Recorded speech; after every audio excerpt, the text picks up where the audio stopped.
Raro e rarità, due parole che cosa mi fanno venire in mente? Se io penso a qualcosa di raro, mi viene in mente subito qualcosa di prezioso, qualcosa da ricercare, qualcosa che può avere un valore inestimabile, qualcosa da custodire, ma anche quella famosa figurina dei calciatori che abbiamo finalmente fra le nostre mani, e sicuramente se siamo dei maschietti ne saremo assolutamente contenti. Raro però può essere anche un'emozione, un'amicizia rara, un'amicizia preziosa, così come un amore, un sentimento, un'emozione, una cosa rara. Quindi appunto a me in questo momento fa venire in mente qualcosa da coccolare, qualcosa da proteggere, da custodire, quindi qualcosa di bello. Aggiungete con me un'altra parola vicina a questo raro. Proviamo a mettere malattia rara. Il significato di queste due parole messe assieme cambia. Se penso a malattia rara, penso a qualcosa di brutto, qualcosa di pericoloso, qualcosa senza conoscenza, qualcosa che spaventa, qualcosa che probabilmente fa anche male, tanto male, qualcosa che fa paura, qualcosa da nascondere, qualcosa che allontana, pregiudizio, discriminazione, mancanza di cure, mancanza di terapie, quindi buio. Ecco, vedete che in questa seconda accezione, con questo accostamento di un'altra parola, quindi malattia rara, questa rarità diventa qualcosa da cui stare il più lontano possibile. Ecco, questo è il significato che la parola raro ha nel mio mondo, il mondo delle malattie rare.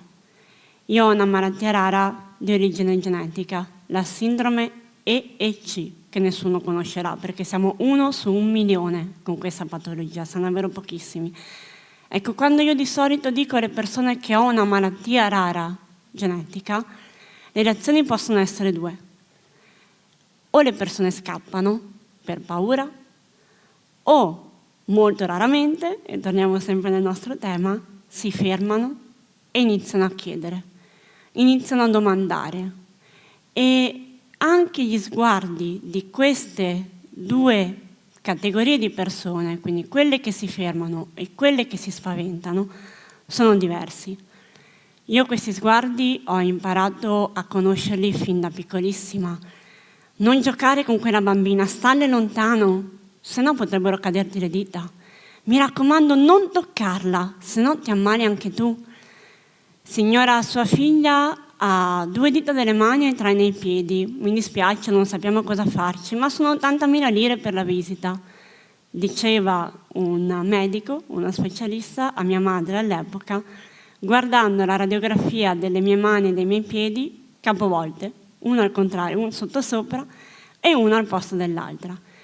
Sguardi, commenti, diagnosi, a volte dati anche dall'ignoranza e dalla paura di conoscere, perché se conosco quello che ho, devo accettarlo come esistente, come reale, come parte della nostra vita, della nostra famiglia e della mia quotidianità. Io per fortuna ho sempre avuto al mio fianco delle persone speciali, i miei amici, la mia famiglia, che non mi ha assolutamente mai permesso di reputare i miei limiti come limiti, la mia disabilità come disabilità, ma che mi ha sempre spronato a vivere nel massimo della normalità possibile. E da qualche anno a questa parte ho al mio fianco anche mio marito. Tutte persone che vivono e condividono con me la rarità, nel pregiudizio, nello stigma e nella paura. Però io ho imparato tanto. Ho imparato che anche se i miei occhi hanno un limite, quello visivo, io vedo 1/20, 1/4 di decimo, praticamente niente, ecco perché ho gli occhiali. Io leggo, ascolto gli audiolibri, ho studiato, ho una laurea triennale, ho un master di primo livello, sto finendo la laurea magistrale e lavoro. E ciò nonostante sono riuscita anche a prendere 2 diplomi come insegnante di balli caraibici e a creare la mia scuola di ballo, accessibile anche a persone con disabilità.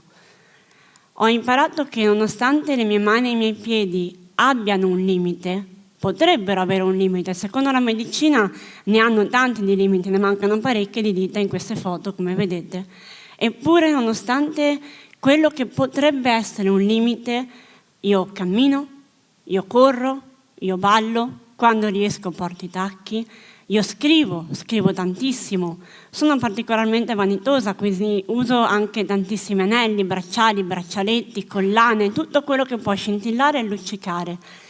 E anche mi piace giocare con le mie mani e con i miei piedi. Infatti, se ci fate caso, assomigliano a quelli delle tartarughe ninja. Non mi nascondo che io sono una tartaruga ninja in missione segreta.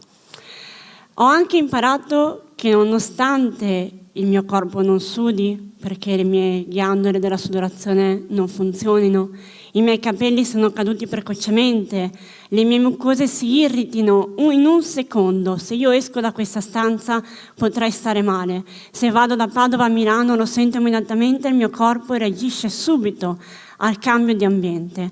Nonostante la mia pelle si squami, i miei denti non crescano del tutto perché non ho i denti adulti, ho solo i denti da latte, nonostante i miei occhi abbiano un'età cellulare pari a quella di una persona di 95 anni, nonostante tutto questo io mi sento bella, mi sento bellissima e 9 anni fa ho anche partecipato a Miss Italia.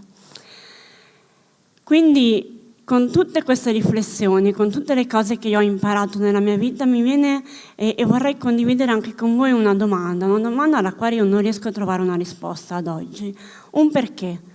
Non un perché io ho questa malattia, non un perché esistono le malattie rare genetiche, le malattie rare in generale. Per me questi non sono assolutamente problemi, non lo sono mai stati. La cosa alla quale io non riesco a dare una risposta è perché, se consideriamo la realtà una cosa preziosa, quando siamo davanti a una persona con una malattia rara, la allontaniamo, la emarginiamo, la lasciamo da parte. Io ho imparato a considerare quelli che per gli altri, per il mondo, possono essere limiti, le mie possibilità, le mie potenzialità, le mie esperienze.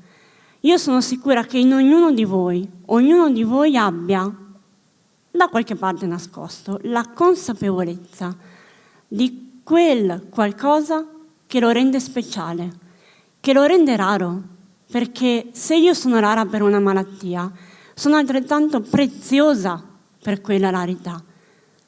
E voi riuscite a cercare dentro ognuno di voi quel piccolo pezzetto di rarità che vi faccia risplendere come luce? Grazie.